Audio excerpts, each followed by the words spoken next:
Ginger egg fried rice for lunch. You have 2 thumb size of ginger, 2 eggs, 1 bowl of rice, white rice, preferably overnight. Smash it and dice it like this.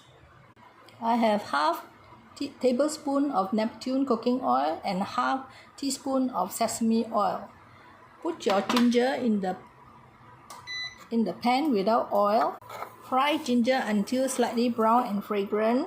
Add in your oil.